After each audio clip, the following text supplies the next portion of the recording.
Fala galera do canal do Medeiros, sejam muito bem-vindos a mais um vídeo aqui no YouTube pra gente conversar sobre o nosso Botafogo. Dia seguinte da partida entre Galo e Botafogo, né? A final já começou. Isso é um fato.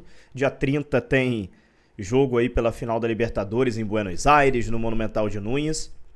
E ontem tava todo mundo querendo saber o que ia acontecer na parte tática, na parte técnica, na partida entre Galo e Botafogo.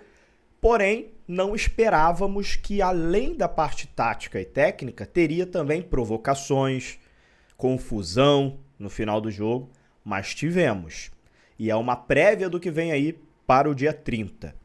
Claramente a gente percebeu uma estratégia do Atlético Mineiro, principalmente no Daverson, que costuma fazer isso, de tentar provocar, né?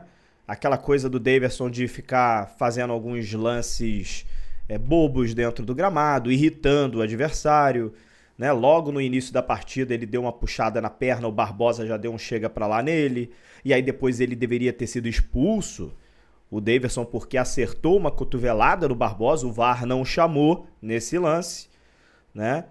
Luiz Henrique lá no final do jogo, o VAR chamou, né? A garrafada lá que o Luiz Henrique jogou, né? E que acabou sendo bem expulso, né?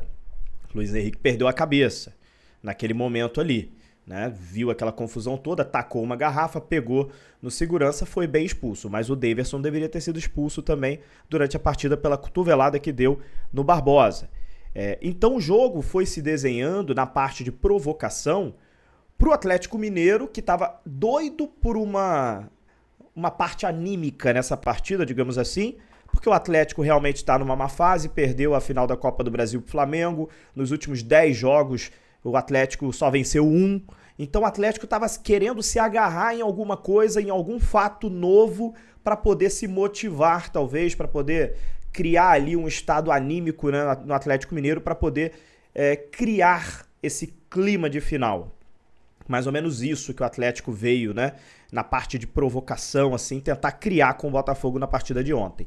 E de certa forma o Atlético conseguiu, né? Criaram ali uma situação, né, onde não teve uma câmera para gravar, né? Que o Luiz Henrique chamou o time do Atlético Mineiro de merda. Foi a alegação do time do Atlético Mineiro. Não teve uma câmera, hoje em dia, não teve uma câmera para gravar isso. Mas, né? Tentaram aí criar essa narrativa, foram para a imprensa, começaram a falar isso nos microfones, isso tudo talvez até para inflamar um pouco o torcedor do Atlético Mineiro, né? Visto que, se a gente for olhar a quantidade de ingressos vendidos para o jogo da Argentina, a torcida do Botafogo comprou muito mais ingressos do que a torcida do Galo, então talvez os jogadores tentaram inflamar um pouco o torcedor do Galo, talvez. A estratégia do Galo me parece que foi essa. E aí a imprensa, né? A imprensa que não conhece de Botafogo, geralmente falam de modo geral, e quando tem que falar do Botafogo, geralmente emitem opiniões em que o torcedor do Botafogo olha e fala: esse cara não conhece de Botafogo. Né? Então a imprensa comprou um discurso que eu discordo totalmente, de que o Botafogo perdeu a cabeça, de que o Botafogo tem um mental fraco. Como o Botafogo é uma equipe que tem mental fraco, em que estava pressionadíssimo para o jogo contra o Peñarol, precisava dar uma resposta e deu 5-0. Como o Botafogo tem um mental fraco depois de ter empatado de 0-0 contra o São Paulo no Newton Santos, precisava resolver as coisas fora de casa no Morumbi, foi lá e venceu o São Paulo nos pênaltis no Morumbi, tendo tomado o empate no finalzinho da partida aos 45 do segundo tempo, com a cobrança de pênalti ali, né, as disputas de pênalti, tudo conspirando a favor do São Paulo, depois de um empate do Caleri no finalzinho, torcida ensandecida no Morumbi, nos pênaltis, deu Botafogo. Como chamar esse time de mentalidade fraca, de um time ruim de parte psicológica? Como falar isso desse time? Um time que já se provou tantas vezes em grandes jogos. Um time que já se provou também contra o Palmeiras diversas vezes. Esse Palmeiras que o Botafogo veio, ganhou de 2-1 aqui no estádio Newton Santos. Todo mundo pensou assim, lá no Allianz vai ser complicado. No Allianz o Botafogo não vai aguentar. E o Botafogo abre 2-0 no Allianz jogando bola. Teve um apagão ali no final, 5 minutos, o Palmeiras empatou a partida, foi um sufoco? Foi, mas vencemos também lá no Allianz. Conseguimos a classificação no Allianz. Como chamar esse time de mental fraco assim? Com vários exemplos de grandes jogos e situações adversas, situações difíceis, e esse time respondeu. Essa é só mais uma.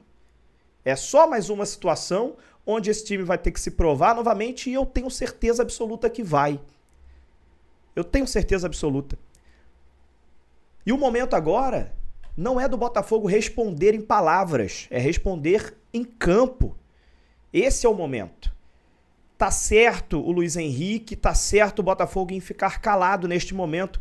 Tá lá o Hulk postando storyzinho no Instagram com taça de Copa das Confederações, né? Postando ele com a camisa do Porto, né? Querendo, né? Quem é que sentiu a provocação, de fato? Será que foi o Botafogo que sentiu? O jogo já acabou. O Botafogo já tá pensando no Vitória na quarta-feira. E o Hulk tá lá postando, né? Storyzinho no Instagram, tentando provocar. Então, assim, eu vejo até como positiva. Sinceramente, isso tudo que aconteceu ontem. O Botafogo tem bola, tem time e vem jogando um futebol muito melhor do que o Atlético Mineiro. Só isso garante o título? Não. Não garante, porque é final única. E final única tem vários detalhes, tem contextos. A história do jogo de 90 minutos numa final única pode ser construída de diversas formas. Mas além do Botafogo ter um time neste momento em desempenho melhor do que o Atlético Mineiro, e isso ficou provado no jogo de ontem, até antes de estarmos com um jogador a mais, o Botafogo já dominava a partida, fora de casa, jogando lá em Minas, já dominava a partida, o Atlético estava recuado, não conseguia jogar. Depois que o Botafogo ficou com um a mais, então, foi um amasso completo em relação a números. Se você pegar os números, você vê, quase 30 finalizações contra 4. Posse de bola, 70 contra 30, um amasso. Faltou o gol ontem. Ontem o gol não saiu. Não quer dizer que dia 30 não vá sair. E o Atlético Mineiro? Qual vai ser a postura do Atlético? Vai jogar uma final dia 30 retrancado desse jeito? Ou vai querer vir atacar o Botafogo? Se vier atacar o Botafogo vai gostar, porque vai dar o espaço que o Botafogo quer. E se der espaço para a transição do Botafogo, geralmente o Botafogo consegue bons resultados. Mas o Atlético vai jogar com todo na defesa dia 30? O Milito, treinador deles, diz que não. Que o jogo de ontem não tem nada a ver com o jogo do dia 30. Que ele vai tentar jogar no dia 30. E o que o Botafogo mais quer é que o Galo tente jogar. Então a final já começou. A parte tática, técnica, tá todo mundo já se estudando. E a parte provocativa, a parte mental, eu acredito que ontem os jogadores do Botafogo saíram de Minas Gerais com mais gana, com mais raiva de tudo que o Atlético tentou fazer dentro da partida, de provocaçõezinhas, do Daverson ficar fazendo graça, do Hulk ficar falando besteirinha, tentar ficar... Porque o Hulk adora se fazer de vítima. Não é só hoje, não é só ontem, ele sempre faz isso. Já fez isso em outras oportunidades, a gente conhece bem como o Hulk é. É desse jeito. Ele dentro de campo, fora das câmeras e dos microfones, ele é um jogador. Quando chega nas câmeras, ele se faz de vítima. É sempre assim, a gente sabe. O Hulk não é de hoje que ele faz isso no futebol brasileiro, né? Por isso que ele é um tipo de jogador que os juízes não gostam nem de conversar com ele. Porque ele é assim. Ele vai lá, xinga o juiz e depois chega no microfone para a imprensa, fala uma coisa totalmente diferente e se faz de vítima. Sempre foi assim o Hulk. E eu acho que os jogadores do Botafogo agora, calados, absorveram isso tudo, entenderam o que o Atlético Mineiro vai tentar fazer no dia 30 na parte de provocar, e o Botafogo tira boas lições desse jogo de ontem. Tira ótimas lições. Pra gente, ó, ganhar na bola e ganhar também, ó, no psicológico. Tá bom? É isso. Agora vamos falar de Vitória. Né? A gente tem um Campeonato Brasileiro também, em que a gente está disputando. Vamos falar de Botafogo e Vitória. Né? O jogo já é neste sábado. Eu só queria fazer esse último vídeo aqui, dando um recado sobre essa final. E aí a gente vai falar dessa final no dia 27 em diante, né? Até o dia 26 aí é brasileiro, Campeonato Brasileiro, onde a gente tem o Vitória no sábado e depois dia 26 a gente tem Palmeiras no Allianz. Então são 2 grandes jogos em que a gente precisa vencer para a gente se manter na ponta para conquistar esse título do Campeonato Brasileiro. Então, do Galo agora eu só falo no dia 27, lá na Argentina. Eu estarei já na Argentina, chego na Argentina no dia 26, então vou assistir Palmeiras e Botafogo já lá da Argentina, né? E a partir do dia 27 a gente volta a falar de final de Libertadores. Um abraço, mas a final já começou. Começou quente. Um abraço, gente. Até a próxima.